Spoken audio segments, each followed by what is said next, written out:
Mga kabunyog mga kababayan, magandang araw po sa inyong lahat. Welcome po sa isa na namang episode ng ating talakayan dito po sa Attorney Enzo Bunyog. Kung hindi pa po kayo nakasubscribe dito po sa aking Attorney Enzo Bunyog YouTube channel, subscribe na po kayo. Napapanood rin po tayo sa Informador Facebook page. Kung hindi pa po kayo nakafollow, follow na po kayo. Mga kabunyog, lagi niyong abangan itong mga talakayan kong ito dahil dito po mahaba-haba yung talakayan ko. Kaya yung mga gusto ng mahaba-habang talakayan at iba-ibang topics ang kino-cover, ito na po yun. Hmm? Tapusin po ninyo ito. 3 topics po ang i-discuss ko. Hmm?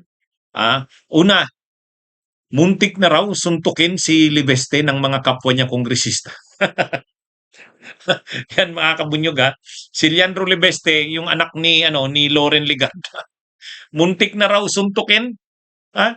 Yan ang ang kumakalat sa kamera na medyo napikon ang mga kongresista dito kay Leandro Libeste. Isa sa mga napikon umanong kongresista, si Richard Gomez, si Goma. Ah, napikon. Bakit sila napikon dito kay Libeste? Ay kasi si Libeste, nag-privilege speech sa Kamara, binibira niya, inaatake niya, kinukondina niya yung mga bilihan ng boto. Yung napakalaking gastos sa eleksyon para manalo ang isang kandidato. Totoo naman yun. Dapat naman talagang batikusin yun. Dapat naman talagang... Kaya lang ang problema, ganito.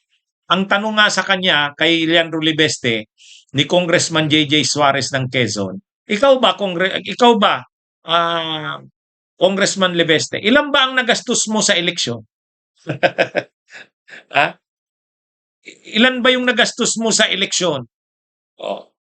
Yan yung problema mga kabunyog mga kababayan kasi si Libeste mismo napaamin naman siya dun sa privilege speech niya. Sabi niya, namimigay din ako sa mga tao pero yung foundation ko, hindi ako direkta, sabi niya. May foundation daw siyang binuo.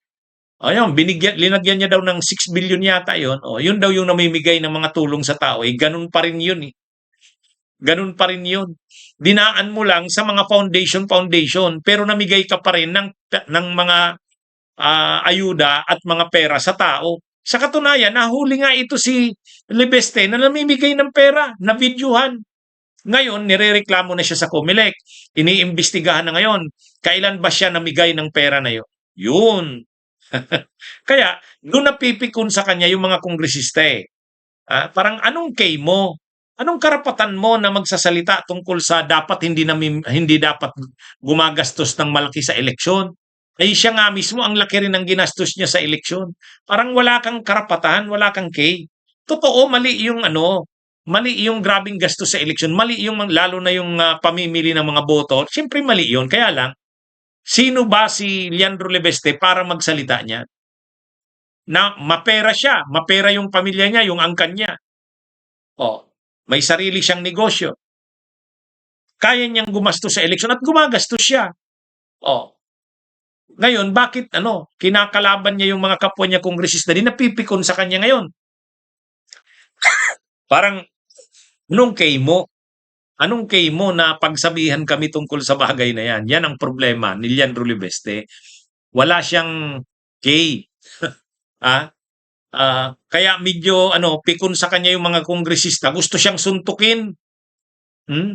Si daw Goma kung dumaan daw sa may may bahagi niya. Baka daw anong nagawa niya dito kay nakakatawa tuloy na yung mga sinasabi ng mga kongresista. Pero sila kasi sa kanila lahat ang ginawa kasi nito ni Leandro Libeste, linahat niya wala siyang pinili. Sabi niya, lahat naman dito ng kongresista. Kaya pati si Congresswoman Leila de Lima nag-react.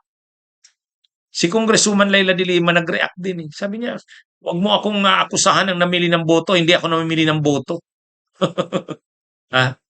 Ngayon, bigla siyang nag-sorry ngayon kay Congresswoman Leila de Lima. Yan ang problema dito sa itong anak na ito ni Loren Ligarda. Akala mo, siya lang yung perfecto siya, wala siyang kamalian. Akala mo, napakalinis niya. Ay hindi rin eh. Una, galing din siya sa angkan ng mga political dynasties, Libeste, Ligarda. Tsaka wag niyang sabihin hindi sila gumagastos ng malaki sa eleksyon. Wag niya nga kaming Kaya ano rin 'yon, na dun sa kanya napipikon din yung mga kongresista. Kaya sabi nung ilan, ah, ano, pinag-iisipan na raw nilang suntukin, eh, pikon na si hindi, mali rin yun. Mali rin yung susuntukin nila si Leandro Lebeste. Hindi, kaya lang yun na nga, dala lang ng pagkapikon daw, eh. Kasi parang kung magsalita, napakalinis. Kung, magsalita, parang siya hindi niya ginagawa yung sinasabi niya. Kondena siya ng kondena, siya rin nga mismo. Kaya ngayon, anong gagawin sa kanya? Iniimbestigahan na siya. Yung pamimigay niya ng pera, na picture, na videohan yun. O, iniimbestigahan na ngayon ng COMELEC. Yung foundation niya, sabi niya, linagay niya doon yung pera sa foundation, pera niya. Tapos yun daw yung namimigay sa tao. Circumvention yun. O, dinaan mo lang sa foundation, pero pamimili pa rin ng boto. Kaya, awan ko kung anong-ano dito. Ha? Um, yung kanyang mga solar, ano, yung kanyang solar business, ano ngayon? Marami siyang kasong kinakaharap. Pinapagpa-fine siya ng ilan ba yun? 24 billion ba yun fine? Yung penalty sa kanya. Kasi kumuha siya ng maraming kontrata sa gobyerno. Magsusupply daw siya ng kuryente galing sa solar. Hindi niya naman nagawa. Tumubo lang siya ng malaki. Yan ang problema dito kay Leandro Lebeste. Lalo pa ngayon, yung ina niya, si Loren Legarda, sinusuka ngayon, kahit si Lacson galit, ah, galit sila, may hinanakit sila kay Loren. Kasi trinidor sila eh, sila ni Soto. Magkakaibigan sila, hindi man lang daw nagsabi. Hindi man lang daw nagpaalam, nalilipat na sa kabilang grupo. O di, okay lang daw sana yon. May unawaan nila, nagpasabi naman. Ay hindi eh. Nabigla na lang sila, nandun na pala sa kabila. Yan si Loren Legarda. O kaya ngayon, paano sasabihin itong anak niya, mga prinsipyo-prinsipyo? Ay sila nga mismo, wala ring prinsipyo. Eh. Di ba? Yan ang problema dito sa kay ano na ito, itong Leandro Lebeste na to. Ha? Lumalabang ka sa korupsyon, tapos nandun ka kay Sara Duterte. Paano ka ngayon magiging consistent sa paglaban mo sa korupsyon? Ha? Hindi ka bumoto sa impeachment ni Sara. O ang ibig mong sabihin, ang tingin mo lang ang korupsyon lang mga kaalyado ng Marcos. Sa parte ng Duterte hindi corrupt. Ang laking ano nun. Mali na ano 'yon. Ay kaya lang yun na nga, yun ang dispalinghado dito sa nito ni Leandro Lebeste.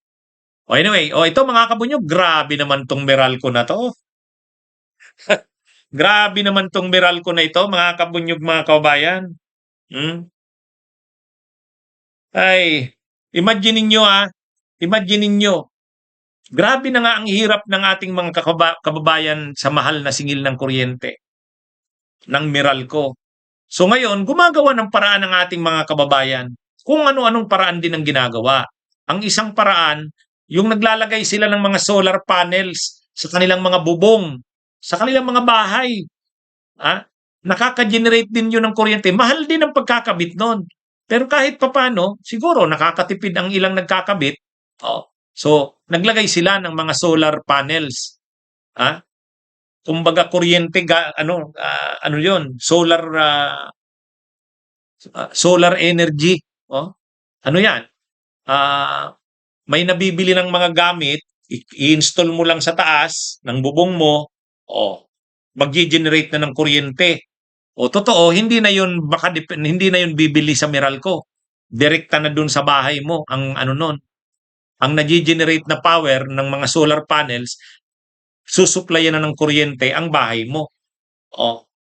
Ano yun? Bahagi na rin ng pagtitipid. Siguro nakakatipid yung mga gumagamit ng ganon, nag-i-install ng ganon, o ngayon, iniistriktuhan ng Meralco. Kailangan daw magpaalam na, parang magpa-register. Anong klase yan? Ang mahal-mahal na nga ng singil ninyo sa kuryente, palpak pa ang mga madalas pa ang brownout ng mga Tapos ngayon, iistriktuhan nyo ang mga tao na gumagawa man lang ng paraan, katulad ng pagkakabit ng mga solar panels, o obligahin na ngayon. Yung mga solar ano sa mga rooftops, sa mga bubungan, ipaparehistro na, hihigpitan na, imo-monitor na daw, magpapaalam ka. Ay, matindi 'to, itong Meralcong ito. Hindi pa ba sila hindi pa ba sila hindi pa ba sila nasusobrahan sa tubong nakukuha nila? Sobra-sobra na ang tubo ng Meralco, ah, 'di ba mga kabunyog, mga kababayan? Sobra-sobra na ang tubo ng Meralco. So ngayon, hindi pa ba sila ng ano diyan, nasasapatan diyan sa tinutubo nila na 'yan? Gusto nilang parang ano 'yan, eh, gusto nilang kontrolin ang pagkakabit ng mga solar sa mga rooftops, sa mga bubungan. Ewan ko kung ano-anong i-impose nilang mga ano na naman diyan, requirements hanggang sa ano ka na lang, kung marami ng mga requirements o anuman sa pagkakabit ng mga solar panels, kung ano-ano namang fees na babayaran mo o kung anuman, ay baka ano, wag na lang tayo magkabit ng solar. Ang dami, mabusisi pala yan. Ano na lang tayo, sa Meralco na lang uli. Oh, parang ganun ang gagawin ng Meralco eh. I-discourage yung mga nagkakabit ng solar panel sa kanilang mga rooftops. Ah, pag na-discourage dahil sa stringent na mga requirements o grabing mga requisitos, kasi magpapaalam ka na daw eh, magpaparegister na daw eh. Grabing kalokohan itong Meralco na to. Ha? Grabe na nga ang tubo nila. Kumbaga wala ng kalugihan ang kanilang negosyo. Tapos itong mga kababayan natin na gumagawa man lang ng paraan, paano makatipid, paano hindi mahirapan masyado sa kuryente, gagawin nila ngayon, imo-monitor na, i-re-regulate na. Ay, mga kabunyog, ano, ano ito? Itong Meralco na ito. Kaya nung isang araw, nag-rally yung bunyog doon sa opisina ng Meralco eh. Kasi nakakaano na talaga eh, sobra na ang ginagawa nitong mga Meralco na to. At ito na nga, ito yung latest pang balita, yung ganyan na patakaran na hindi ka na pwedeng magkabit ng mga solar panels nang hindi ka nagpapaalam sa Meralco. Ha? Imagine niyo yan. Ha? Yan ay ano eh, kunwari ano lang, regulate lang, minomonitor lang. Pero ang totoo, papahirapan mo ang mga magkakabit, dadaan pa sa kung ano-anong application. Oh, yan yung ano, hanggang sa ma-discourage ka na lang. Yun, sa totoo lang. Yan yung mga technique ng Meralco na yan. Oh, mga kabunyog, ginastusan daw ni Garjola ang kampanya ni Vilma Santos Recto at saka nung anak niyang si Ryan Recto sa kanila Manzano. Ha? Ayon yan kay Libeste. Oh. Si Garjola, ito ay matagal ng kontraktor noon pang mga panahon ni Gloria. O ngayon, marami itong mga kontrata laging nakukuha sa iba-ibang mga administrasyon. Ano ito? DPWH contractor. Eh ngayon, nagtayo siya ng party list niya, yung CWS, Construction Workers Solidarity. Eh siyempre, dahil marami siyang pera, nanalo yung kanyang party list. Nung nanalo siyang party list, congressman na siya, lalo pa siyang maraming mga proyektong nakukuha. Kaya actually, isa to sa mga contractors. Itong si Garjola, contractor yan eh. O ngayon, bilyonaryo, trilyonaryo na yata yan. Basta sobrang ang yaman yan. Maraming property sa abroad. Finiture yan ng bilyonaryo news channel eh. O, finiture yan na ano yan. Ay ngayon, taga Batangas yan. May mansion naman, may napakalaking mansion yan sa Batangas. O ngayon, sabi ni Libeste, itong si Garjola, nag-meeting daw sila sa si Ralph Recto. Ano? Si Ralph Recto kasi, executive secretary yan. Pero, siya pa rin naman ang nagpapatakbo ng politika ng Batangas. Eh, siyempre, yung asawa niya, si Vilma Santos Recto, governor. Yung anak niya, yung Ryan, congressman. Yung anak ni Vilma Santos, doon sa kay Edo Manzano, si Lucky Manzano, tumakbo sana ng vice governor ni Vilma. Kaya lang, natalo. Kasi sobra naman yun. Governor si Vilma Santos, ang vice governor, anak niya, si Lucky Manzano. Tapos mabigat din ang kalaban si Mandanas. Ay si Mandanas dating matagal na yan sa politika sa Batangas, governor. Natapos lang yung term sa governor, nag-slide down to vice. Mahirap naman talagang talunin yun ni Lucky Mansiang. Pero ang sinasabi dito ni Libeste, inaakusahan niya na ang gumastos ng kampanya ni Vilma Santos Recto sa pagka-governor, pati ni Lucky Manzano sa pagka-vice, at saka yung anak nila Recto na congressman, si Ryan, ang gumastos daw ng malaking pera doon, itong si Garjula. Oh. At ang kapalit daw niyan, maraming proyekto ang binibigay kay Garjola. Siyempre si Recto, si Ralph Recto, dating finance secretary, o aside pa sa pagiging finance secretary, executive secretary na ngayon, mas lalong kapangyarihan. Kaya ayon kay Libeste, nagamit ni Recto yung kanyang pwesto sa Malacanang, finance secretary, tapos executive secretary, para mabigyan ng maraming pondo itong si Garjola. At ito namang si Garjola ay siya ang gumastos sa kampanya ng mga Recto.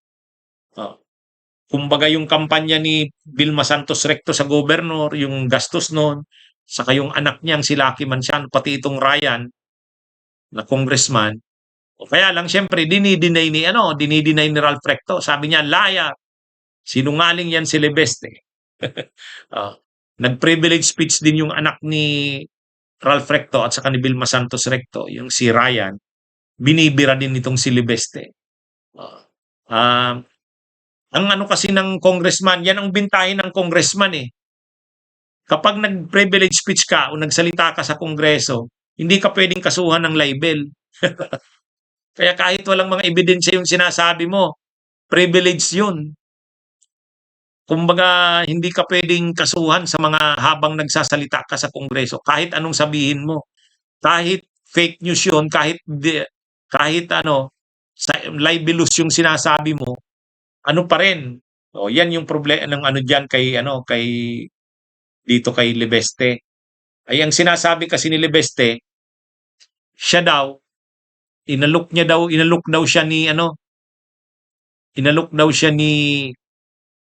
Garjola na magtulong sila sa eleksyon, silang magpartner, para marami daw sa kanilang ibibigay ng mga proyekto si Recto.